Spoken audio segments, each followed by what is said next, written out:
Right now is a great time to purchase here in the Denver metro area. Not only is there a strong amount of inventory right now, but each week we're seeing a consistent new fresh batch of listings coming onto the market and a pretty relatively steady demand from buyers. So not only does that mean that buyers are able to find a home, but they're oftentimes able to also negotiate with the seller when it comes to making an offer on that home. I'm Pam Wandry with Columbine Mortgage, and this is our June timely topic where we're going to revisit the topic of temporary rate buydowns, which is a great tool to help buyers. If you are making an offer on a home, and you have the opportunity to negotiate, you essentially have two choices, two standard options of either one, asking for a reduction in that purchase price, or two, asking for seller concessions. Now, seller concessions do have a cap. It's based on the amount you put down.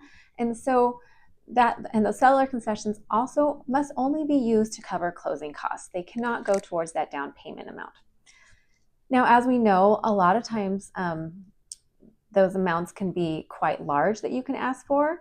And so oftentimes we're trying to figure out ways to use those funds. As I mentioned before, there is a cap for how much seller concessions you can get. When you put 10% down or more, you can get about 6% in seller concessions based off of the purchase price.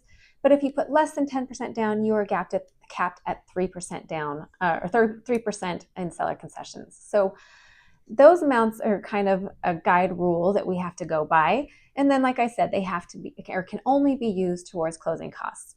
Now, closing costs typically run in the range of about $10,000, depending on, such things like prepaid interest, taxes, and insurance for the property. That kind of all goes into that. So oftentimes, if you're able to negotiate more than that, then we need to be creative about how we end up using those funds.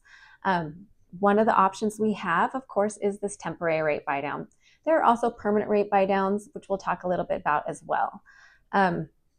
Let's go ahead and talk about a 2-1 buydown. So our 2-1 buydown, basically what that means is for the first year, you're going to have a payment reduction of 2 points. And then for the second year of the loan, you will have a 1% or 1 point payment reduction. And then at the beginning of that third year, it does revert to what we call the full note rate. That's some significant savings right there, and it's a great utilization of funds. Now, say you got $20,000 in to play around with. You can either ask for that in a permanent or a purchase price reduction, which then of course you're going to realize that benefit over the full term of the loan. So if it's 30-year loan, you'll see that permanent purchase price payment reduction across the whole 30 years because it would reduce that loan amount for you. Whereas if you took those $20,000 and applied it to a 2-1 temporary rate buydown, those realization of the benefits is going to be right up front in those first 2 years. It has a very significant impact on buyers, especially as you start to transition to this new house, new mortgage payment, a time that you probably need it most. And of course, you're probably not going to move within those first couple of years, but you may, either refinance if rates drop or come into a windfall and, be able to pay off the loan. With a temporary rate buydown, you don't lose those funds. Whatever is remaining in that account from those seller concessions, that is given back to you or applied to the principal balance of the loan.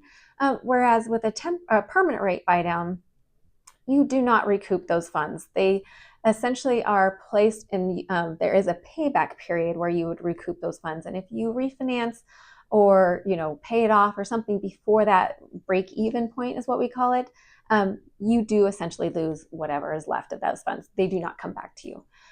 So another great option or reason for utilizing a temporary rate buydown. You immediately see those benefits for your buydown. Of course, you can do one or both or a combo of all three.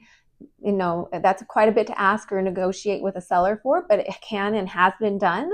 So those are all things that we would look at and discuss and look at the options and what the most benefit is to you as the buyer when we're looking at that. Now, we do these so often that we actually have a tool or calculator for this on our website, and the link's going to be below. It's a great little tool. If you go to our mortgage calculator, there is a tab for the temporary rate buydowns where you can put in the purchase price and play around with the purchase price, the down payment amount. All you really need to know is the interest rate, so you can reach out to me and I can give you a great quote or idea where that interest rate is. And then it's going to tell you not only how much you would need to ask for seller concessions to be able to get that, because it does have to be 100% covered by the seller, the cost of the temporary rate buydown.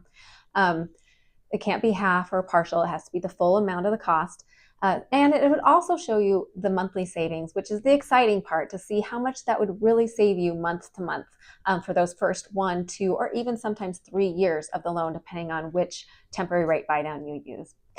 Of course, if you have questions, that's what I'm here for. I'm happy to help however I can.